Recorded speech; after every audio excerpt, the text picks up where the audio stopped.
Bom dia. O Dia Nacional da Saúde, comemorado em 5 de agosto, é o dia de nascimento de Oswaldo Cruz.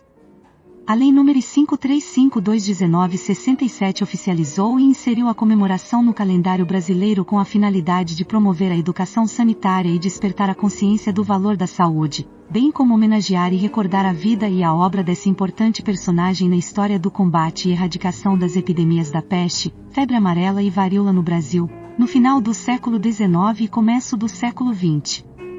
Vamos começar pela pergunta 330.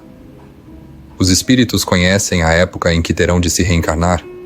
Eles a pressentem, como o cego sente o fogo de que se aproxima. Sabem que devem retomar um corpo, como sabeis que deveis morrer um dia, mas ignoram quando isso acontecerá.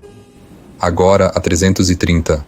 A reencarnação é, portanto, uma necessidade da vida espírita, como a morte é uma necessidade da vida corpórea?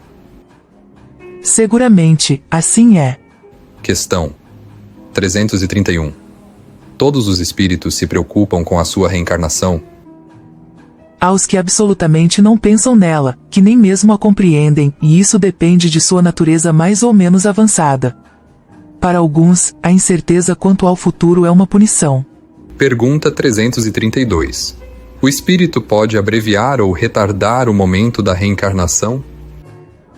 Pode abreviá-lo, solicitando-o por suas preces, e pode também retardá-lo, se recuar ante a prova.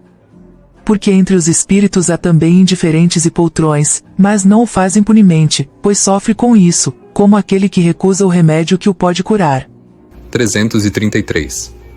Se um espírito se sentisse bastante feliz numa condição mediana entre os espíritos errantes e não tivesse a ambição de se elevar, poderia prolongar indefinidamente esse estado? Não indefinidamente, e cedo ou tarde, o espírito sente a necessidade de avançar, e todos devem elevar-se, pois esse é o destino de todos.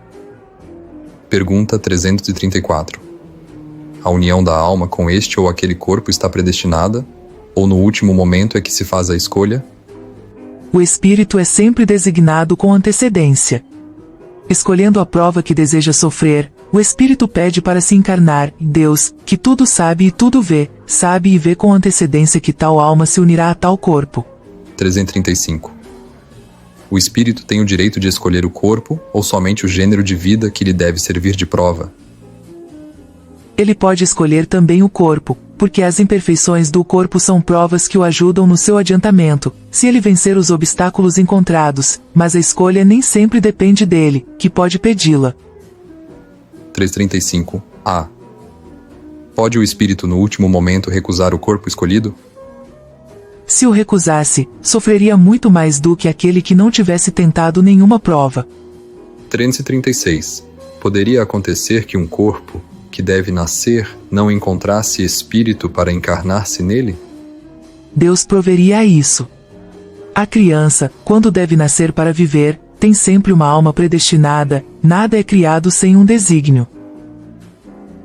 337. A união do espírito com determinado corpo pode ser imposta por Deus?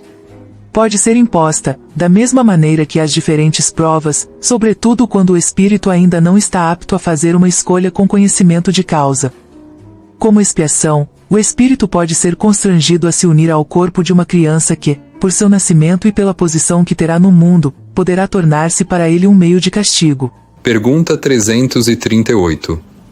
Se acontecesse que muitos espíritos se apresentassem para ocupar um mesmo corpo que vai nascer, o que decidiria entre eles? Muitos podem pedi-lo, mas é Deus quem julga, em casos assim, qual é o mais capaz de preencher a missão a que a criança se destina. Mas, como já disse, o espírito é designado antes do instante em que deve unir-se ao corpo. 339. O momento da encarnação é seguido de perturbação semelhante ao que se verifica na desencarnação? Muito maior, e sobretudo mais longa. Na morte, o espírito sai da escravidão e, no nascimento, entra nela. 340. O instante em que o espírito deve encarnar-se é para ele um instante solene? Cumpre ele esse ato como coisa grave e importante? É como um viajante que embarca para uma travessia perigosa e não sabe se vai encontrar a morte nas vagas que afronta.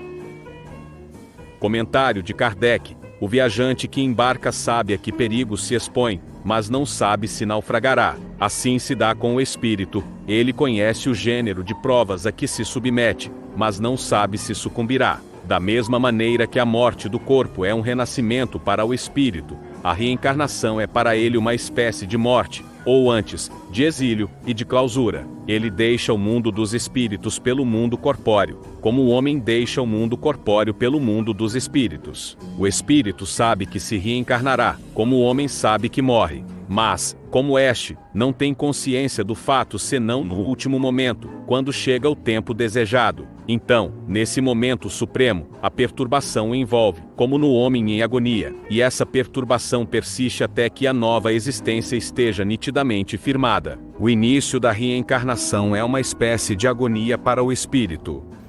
341. A incerteza do espírito quanto à eventualidade do sucesso das provas que vai sofrer na vida é para ele uma causa de aflição antes da encarnação? Uma grande aflição, pois as provas da sua existência o retardarão ou farão avançar, segundo as tiver bem ou mal suportado. 342. No momento de sua reencarnação, o espírito é acompanhado por outros espíritos, seus amigos, que assistem à sua partida do mundo espírita. Como o vão receber na sua volta? Isso depende da esfera que o espírito habita. Se está nas esferas em que reina a afeição, os espíritos que o amam acompanham até o derradeiro momento, o encorajam, e frequentemente mesmo, o seguem durante a vida. Finalizando. A pergunta 343.